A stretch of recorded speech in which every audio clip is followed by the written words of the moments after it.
Hello, Interior Sports fans. Joe Cook here with your Thursday sports. The Fairbanks Ice Dogs are back in the Big Dipper this weekend, hosting another Central Division opponent. The Minot Montoros are 4-2-1 and third in the Central Division, led by Christian Mose, 10 points, and goalie Addy Tolovinians, he is 6th in the NA with 1.6 goals allowed. Fairbanks, though, they counter with Jacob Hetz and Chandler Maudry, who have combined for 23 points so far this season. Goalie Patrick Munson is coming off a Star of the Week performance with a 47-save weekend and 2 wins against the Bismarck Bobcats. It'll be interesting how special teams will play out. The Montoros have the second best penalty kill, but the Ice Dogs have scored the second most power play goals with 10. Fairbanks wants to get on the roll after stopping their 4-game skid by executing on special teams.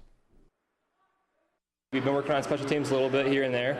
I think we're pretty confident going in, to be honest with you. Our penalty kill has a little bit of work to do, but I think we can do it with some hard work and some perseverance out there. 2 weekends at the Dipper, that's a great place to get back on track. And, you know, we don't lose in this uniform. You know, this logo means a lot to a lot of people, and, you know, nothing we want to do more than just win. And, you know, get back here and win a couple more games would be just huge for us, and get rolling and keep winning games and, you know, start streaking. Now, high school football. Saturday is the start of a new season for 3 local high school football teams. Let's see how Lathrop, North Pole, and Eielson are getting ready for the postseason. In the large schools division, the Lathrop Malamutes finished the regular season with an 8-1 record. They won the Rail Belt for the first time in about a decade. Junior quarterback Glenn Maiden Jr. is the conference's Offensive Player of the Year and the state's leading passer. Senior linebacker Marcus Brown is Defensive Player of the Year, and assistant coach Rich Tuck was named Assistant Coach of the Year. Next up for the Mutes is the state title. The first step is this Saturday at 6 p.m. when they host the Chugiak Mustangs, the 5th seed from the Cook Inlet Conference, in the quarterfinals. We talked about it before the season, and we worked hard at it all this year, and this is where we finally are. We finally got our position where we want to be. It mainly stop and run because I heard their fullback's really big, so we got to mainly stay low, stop the middle, pack it in, and watch the sweeps. This year's stuff, I think the guys are a lot focused. They want it.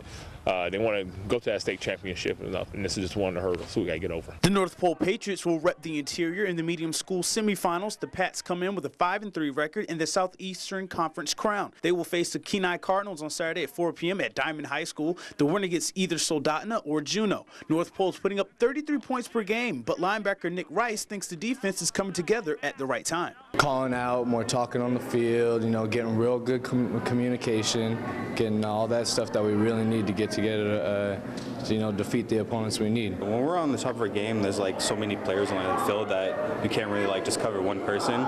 You can take me away, but you still have my receivers like Garrett Woolman or Shane. You can take them away, but you still have me and Laffy and Simi. This is kind of hard to play us. I really wouldn't know what to do against us.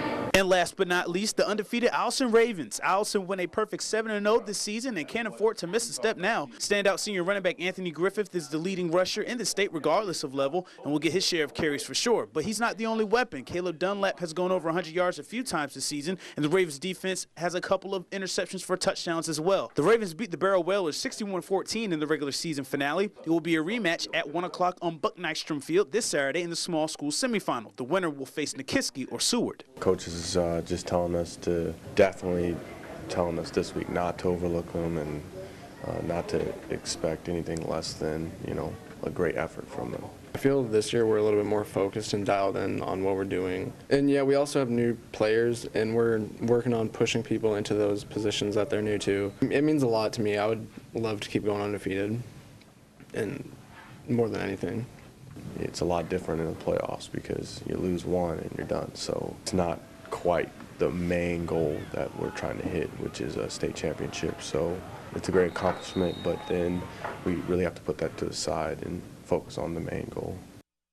And as mentioned in that piece, Glenn Maiden Jr. and Marcus Brown were Rail Belt Offensive and Defensive Players of the Year for Lathrop. Now here are the other local first-team All-Rail Belt players. West Valley's sophomore quarterback Zach Lester, running back Joshua Cummings, and seniors Prince Cooks at wide receiver and Zachary Wall on the offensive line. And on defense, West Valley senior linebacker Deacon DeMario, Lathrop senior defensive back Ryan Purdue, and senior Nathan Barnett was first-team offense and defense for the Malamutes at defensive back and wide receiver. Lathrop's Richard Tuck was named Assistant Coach of the Year, and Luke Balash, he won that award last year for Lathrop as well. For the full list, visit the sports page on webcenter11.com. And I'll be in Anchorage this weekend covering our interior teams who will They will be competing in everything from high school all the way up to college sports. I'll have reports from Anchortown tomorrow and Saturday. But Mike Schultz is next with weather, and we'll catch you next time.